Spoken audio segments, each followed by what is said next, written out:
Climate change, the only problem worse than the literal global pandemic. Make sure to wear your mask. Our names are Jeffrey and Killian, and we are here to talk about why the Earth is literally burning to death, and we will all die unless we do something about it. So, let's hop into it. Climate change is when mostly carbon and other greenhouse gases is released into the planet's atmosphere and prevents heat from leaving the Earth, which leads to the planet's temperature rising. This is a city on the East Coast with around the same population range of San Francisco, of around 400,000. This little city was hit by one of the worst hurricanes in human history, Hurricane Katrina. In total, caused over $125 billion in damage and killed more than 1,800 people. By far, one of the worst hurricanes, if not natural disasters, of all time. The causes for this master hurricane are good old buddy pal, buddy friend, climate change.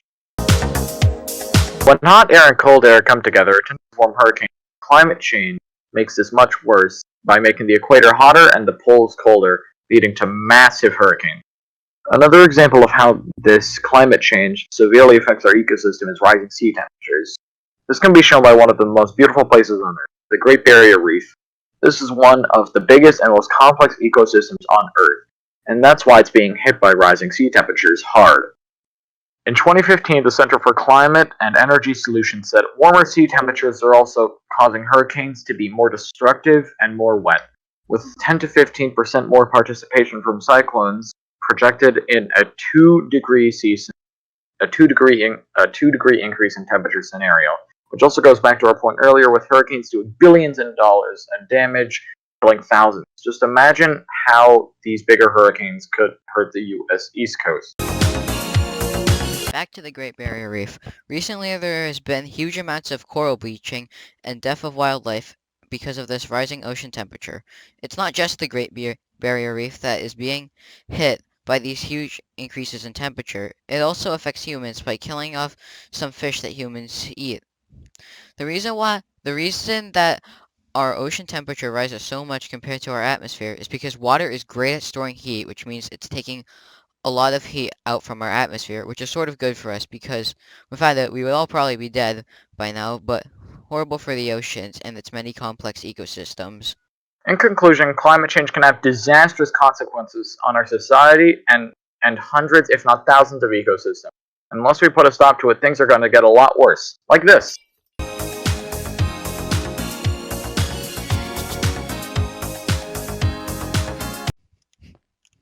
Climate change has already arrived at our home, the San Francisco Bay Area, and is affecting us in ways such as the sea level rising, which marks a danger to both humans and animals. But luckily for us, people aren't sitting around for this. They're doing something about it. How is climate change affecting the Bay Area, and how do we know? Well, according to a San Francisco Baykeeper article that dates back to 2015, a group of scientists and workers in the San Francisco Bay Area who worked to reverse the effects of global warming had already seen a rise of starving ocean animals such as seals, sea lions, and even seabirds that look similar to small penguins have washed up on our shores dead. And the biggest suspect is no more than our good friend climate change. Evidence from this article says, this year, record numbers of starving seals and sea lions have washed up on California beaches, including those in the Bay Area. In recent months, hundreds of young common murres, seabirds that look like small penguins, have been discovered dead or dying on beaches in more than a dozen Bay Area locations. Scientists say global warming is negatively altering the supplies of fish eaten by birds and marine mammals.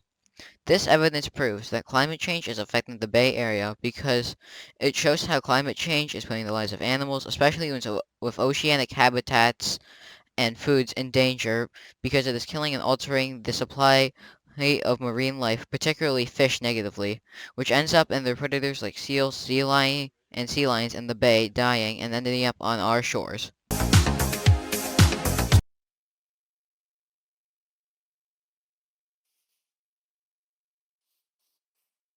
Hello.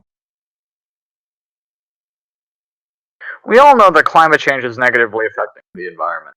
But what are people of the Bay Area doing about it? Well, the San Francisco Baykeeper is on the case and started the Baykeepers Clean Water Act, a collection of lawsuits towards some of the Bay's water polluters in order to stop toxic pollutions in the Bay Area, which resulted in sewer management companies all over the Bay to start annually upgrading and checking on sewage systems in 20 different Bay Area cities to prevent toxic waste from contaminating the water to get to the ocean. Evidence of this is shown in the Bay Crossings article, which is a news site from the Baykeeper about this act. The article reads, Baykeepers Clean Water Act lawsuit to stop pollution from some of the Bay's worst polluters. Sewer agencies serving 20 Bay Area cities are now annually inspecting and upgrading their pipes and treatment plants to protect Bay Area waters from raw and untreated sewage. 29 highly polluting Bay Area industry facilities are also now legally required to keep contaminated rainwater from running off their sites into the bay. The evidence above proves that our thesis statement by showing that people from all around the world, including those in the Bay Area, are working to solve climate change. And our example of this is in the Baykeeper, as shown in the evidence above. They work to solve climate change by starting the Clean Water Act to convince sewage companies to take more steps to upgrading their sewage systems to decrease the amount of toxic waste and contaminated water ending up in the oceans. In conclusion, the San Francisco Bay Area has been affected by climate change in ways such as seals, sea lions, and other animals with oceanic diets ending up dead on our shores because of the declining supply of animals like fish in the ocean because of climate change. But the SF Baykeeper, an organization who helps with climate change and works to reverse its effects, is on the case.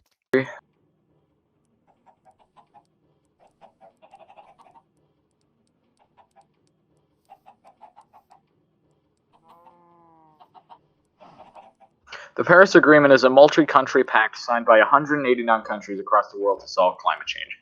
Some people say that the Paris Climate Accords are useless and unnecessary, but that statement is absolutely false. Ever since its conception on the 12th of December 2015, it has provided us with valuable data on climate change, not even to mention how it's pushing nations to go green. A world is safer and more secure, more prosperous, and more free are the words of my favorite guy and president and person, Barack Obama. And he hoped and envisioned and he thought and still believes that the Paris Accords can do that. And they can and have shown that they can change things.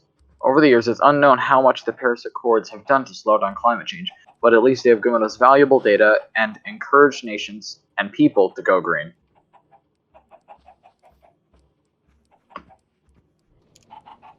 Another example of the Paris Climate Accord being amazing is the amazing ways they made nations set goals for going green.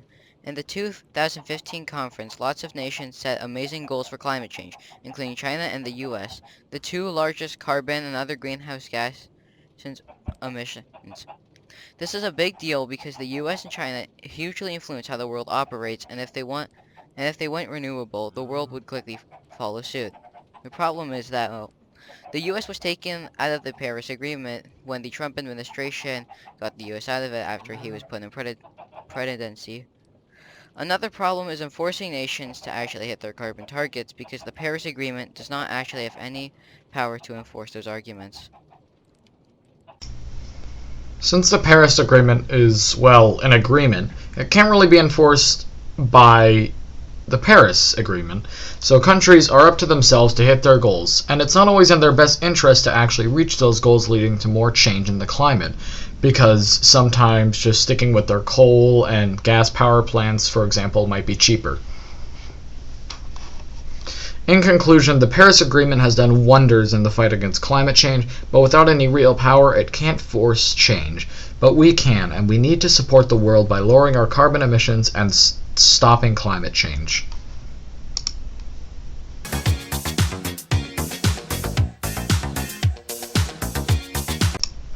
In this video essay, we showed and informed you, the watcher, 3 points about climate change and showed evidence behind these 3 points. These points are how climate change is affecting the world, which we demonstrated by the rise of severity in hurricanes, and how the Great Barrier Reef's complex ecosystem is falling apart, all because of climate change and rising sea temperatures.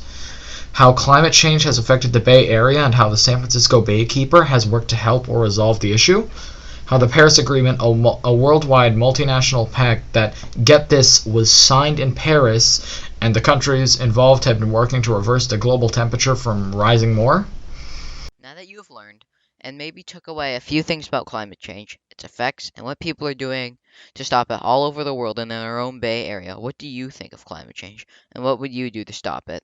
If we keep ignoring this issue, it will soon take over the Earth and then lives. Will you be the next one to battle climate change? That's a question for later. For now, I hope you liked watching this video, and goodbye.